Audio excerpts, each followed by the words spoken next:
They won't figure out who their enemy is. And they will fight the people hired by their enemy instead of actually fighting their enemy. Because in the case of Matewan, where is their real enemy? This is going to be a little bit of help for you. Where are the workers' real enemies? Yeah, Mr. Marazzo. Where are these employers likely to be? Yeah, they're probably in New York City. In other words, the real people pulling the puppet strings are in New York City or Washington, D.C. or both. The people who you will do battle with, the foreman and the coal mine, are basically just better paid members of the working class who will side with the bourgeoisie because they're better what? Because they're being paid better. In other words, they're working class too. They're just better compensated members of the working class. Yeah? So essentially they're traitors to the bourgeoisie. Well, they're traitors to the proletariat. And part of it might be because they're not aware of things.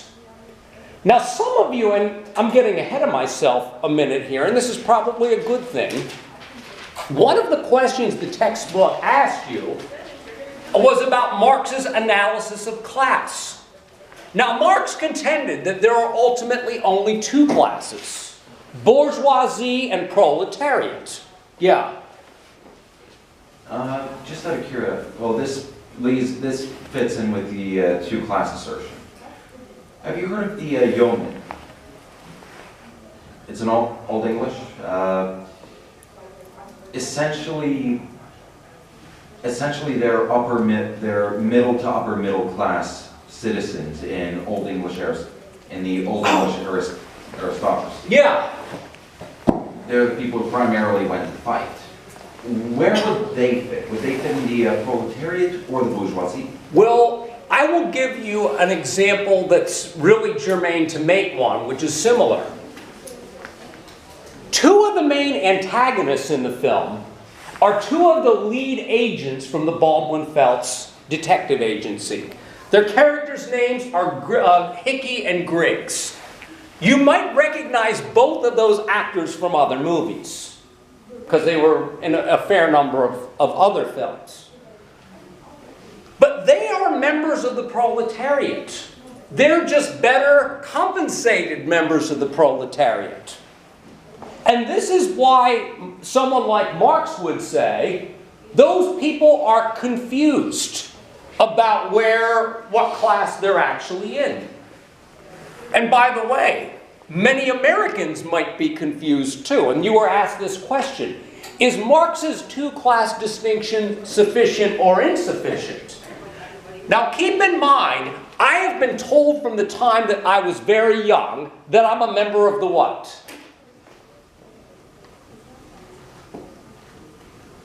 We're always talking about the middle class.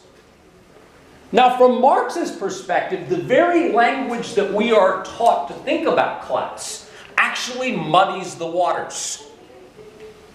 Because the fact is, and I said this to a couple of you via email comments, I might be better paid and have some hokey degrees.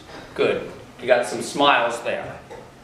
And I might be better compensated than the custodial staff here. But I have more in common with the custodial staff here than I do with Hack's board of directors. I have more in common with the custodial staff here when it comes to class distinctions than I do with the board of directors.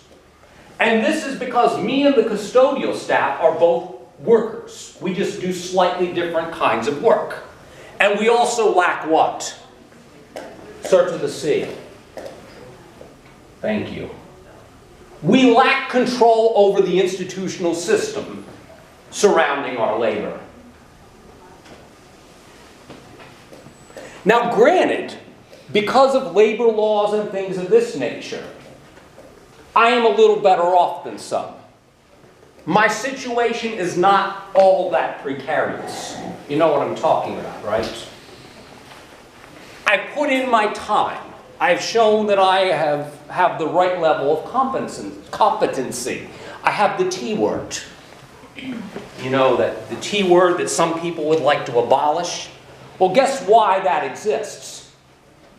So vested employees can't just be arbitrarily what?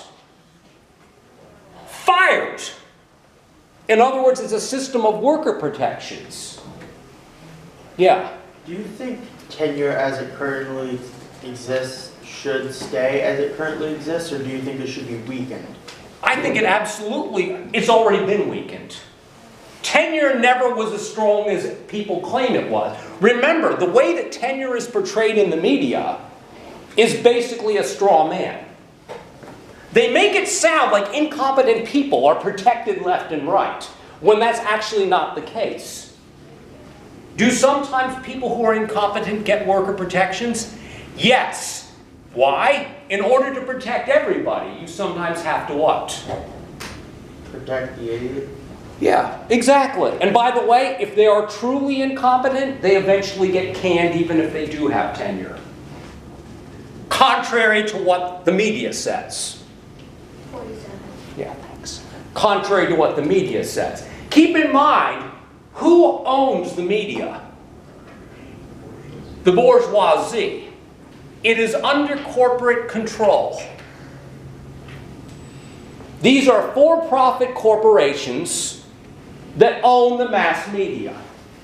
Now keep in mind, and I'm going to borrow a line from communications and mass media theorist Justin Lewis of Cardiff College in Wales. How many of you have heard of him? He has a cool accent, for those of you who like accents. He has that awesome Welsh accent. But he says, it's very simple. He who pays the piper gets to pick the tune. If you were a corporation that spends a lot of money buying ads in the mass media, believe me, you are going to expect to have your message heard elsewhere too. And if the news arm of that corporation decides they want to criticize your industry, all you have to do is what? Threaten to spend less money on ads. And by the way, they usually don't need to make that threat, because it's what? It's already implicit. In other words, the editorial room of the newsroom knows the score already. So if their investigative journalists decide to do stories that the advertisers don't like, the story might get spiked on the editorial room floor, or it will get seriously what? Seriously edited. And this is why some have argued that the bourgeoisie basically gets to have its voice heard. The voices of the working class tend not to get heard. And by the way, the voices of the working class also don't get to be heard because of this. In America, the working class typically sides with the bourgeoisie. Now this is explained by Marx's concept called co-option. How many of you saw this word in the text? This is when the working class gets convinced or seduced into accepting ways of looking at the world that actually go against his interests rather than for his interest. Now this might explain why many working class Americans are either convinced to get upset about issues of race rather than issues of class. This might also explain why Americans are more than happy to get rich guys elected to office. Even rich guys who we know are not very nice people, not very competent people. But we've been told all of our lives that they are what?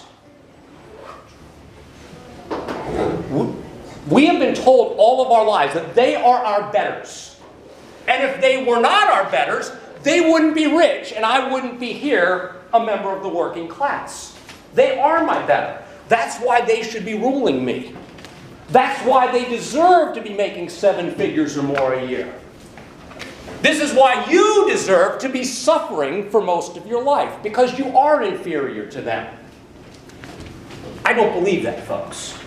But that's the attitude a lot of people are taught. In other words, they are taught to know their place in the pecking order. And if you are convinced to accept that place in the pecking order, you have been effectively convinced not to do what?